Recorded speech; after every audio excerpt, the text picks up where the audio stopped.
Hello. So I am doing a tag video, and I've not done one of these in a very long time. I was tagged by John. I will link his content below, and I'll link to the original video as well as his channel. It's an interesting tag, because I tend to avoid tag videos, because I always get a little tongue-tied, and this one, I've had to retake this video like 6 or 7 times. I've rewritten it numerous times. So I'm just going to go from the top of my head, rather than a script with this. And it's called How Do We Rate Our Books? And it was created by Emily at Novella Novels. I've never heard of her before this video, so there we go. So the first question is, how often do you DNF, and what makes you DNF? Now, for me, I'm a mood reader. So I read a book, and it's my mood, it's how I feel, it's all of that stuff kind of just rolls into one.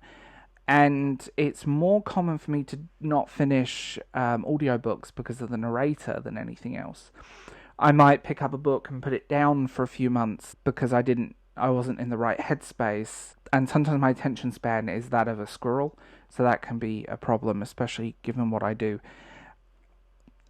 So that's how I don't often DNF, but I always go back to them, but it's more of an audiobook thing for me, and it is down to the narrator.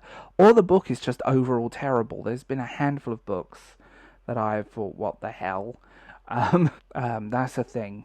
2, do you rate books 1 star? Yes. 1 star is the worst for me, where the negatives outweigh the positives, the construction is bad. I like strong construction of novels. I like good language. I like good editing as well. There's one book I've read recently that's a historical fiction, and the editing was terrible, and I made it like my brain picks out which can be a problem. And typos happen. It's not necessarily because the book is bad, but it's how my brain functions. I start hyperfixating on them, which is not good. 1 star reviews of books I will never revisit. I've read it, it wasn't great, bye. And that's me. Question 3.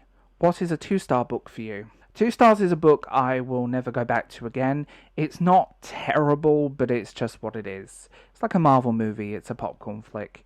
You might enjoy it for the moment, it might be a guilty pleasure, it might be this, it might be that, but it's just not a well done novel, novella, whatever. It's just not well done, and there's been a few on that list where I've gone, I will never revisit these books, and these books get forgotten as soon as it's done, basically, which is a thing for me. Question 4. Is a 3-star book a good book for you? Yes. 3 stars for me is average.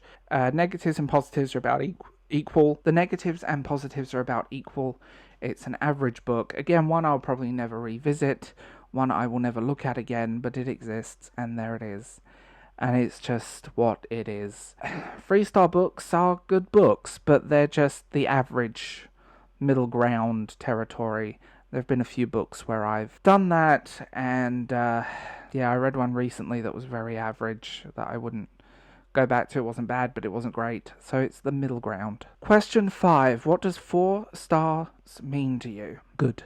For me, when I was on Goodreads, because I don't do Goodreads anymore, I gave up with that website because it's a rat's nest of Amazon. For me, that's a really good rating. That's a good book. It's my most common rating for good books was 4 stars, and that's how my brain has kind of clocked in and functioned over the years with those. They're very good books. They're books I might revisit. They're books that I've enjoyed. They might have a few negatives, but overall a great reading experience and fitted where my headspace was at that time. That's the 4 star. Question 7. Do you rate 5 stars often? What does 5-star books do to make them rate so high? 5 stars is a rare one for me. There's a handful of books where I've clicked the 5-star, and that extra star usually means that I've really enjoyed it, and it's a book I will revisit. Lord of the Rings, for example.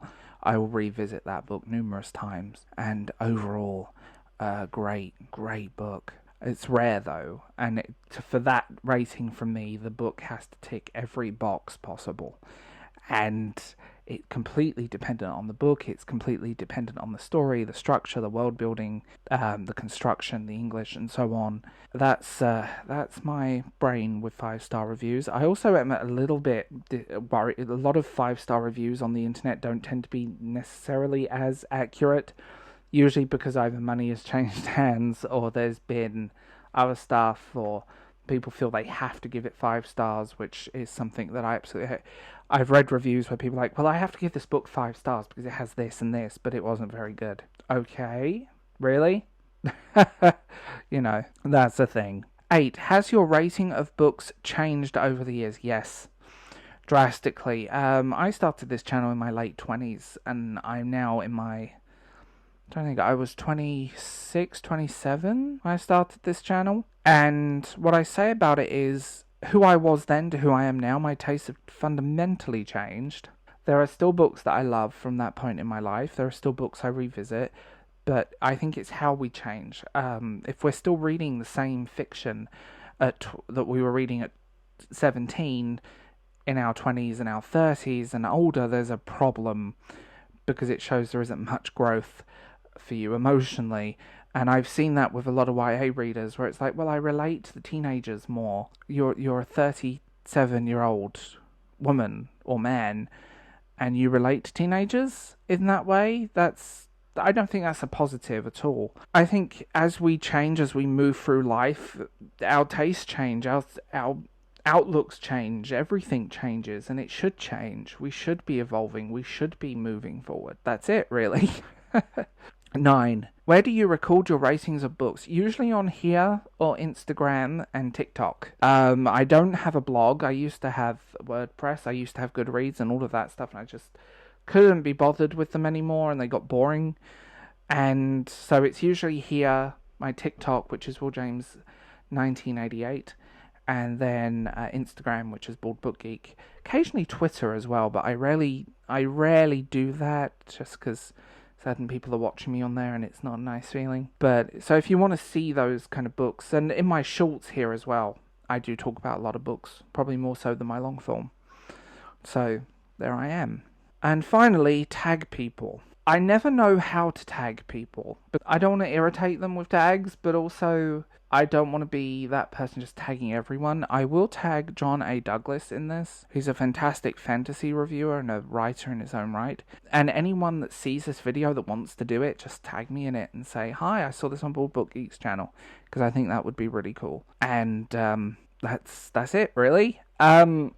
Where do I go from here with this one? I always get nervous about doing these. I hope it was okay. All of my links are down below, and I hope you guys have a wonderful day.